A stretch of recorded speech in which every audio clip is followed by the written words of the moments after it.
The motivation to apply for this job comes first and foremost with the children and seeing themselves develop not only their personalities but in themselves academically.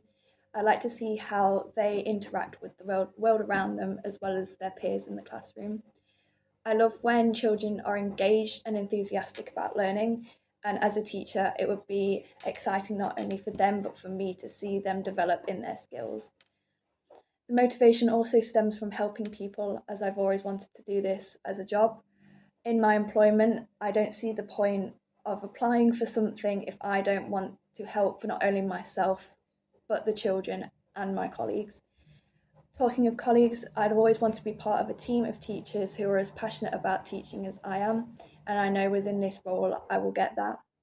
And the best part about being a teacher and the motivation is the first step in the direction to help myself as well become more confident in presenting, planning lessons, and being an all round nicer person.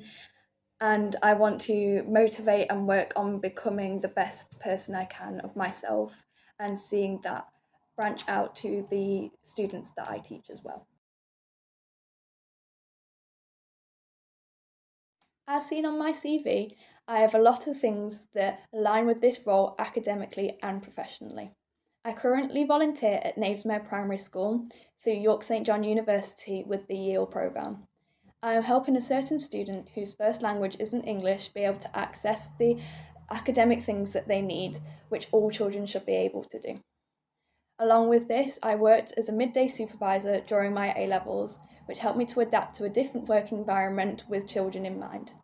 I helped to safeguard them, as well as making sure that they were safe around campus and in the dining area.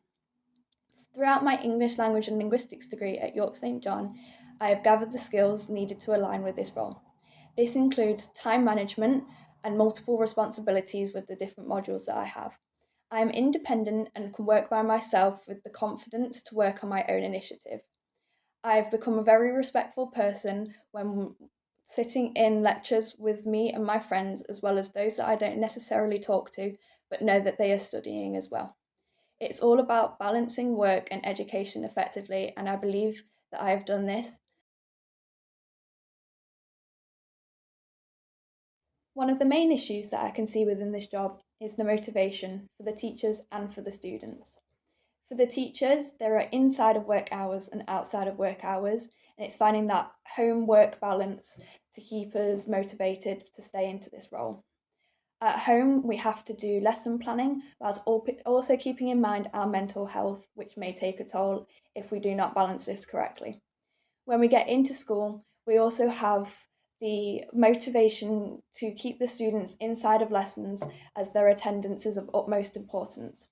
They may also have problems that they wish us to solve, which may be the case sometimes, but we may not also not be able to do this. It's about finding the motivation to keep going, even though they may give us problems that we are not able to solve. With the children, completing work can be hard and their motivation may take a downfall if they don't get questions correct or don't understand certain things. But keeping them inside the classroom and keeping them calm will help with their motivation as well as the teachers.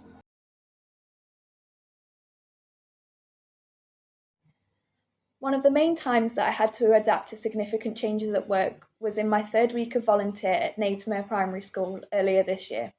We had a substitute teacher for this lesson as the main teacher was off ill, and he left the classroom without telling me.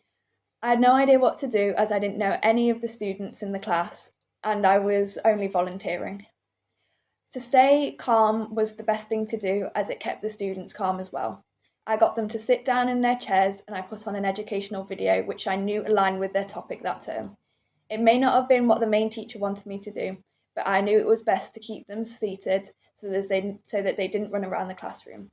Once they stayed calm, I went next door to the second year two teacher who was teaching at the time. I didn't want to disrupt her lesson, but I knew that this couldn't keep going on. I went over to her and explained calmly what was going on and that the substitute teacher had left me. She then gave me instructions of what to do, and I went back in and helped the students to stay calm and collected whilst I carried on with their work. We told the main office, who then went and got the supply teacher, sat him down, and told him what he had done wrong. I knew that this was a good learning curve as I saw the adapting to change that I was able to do, as well as staying calm in the face of significant change.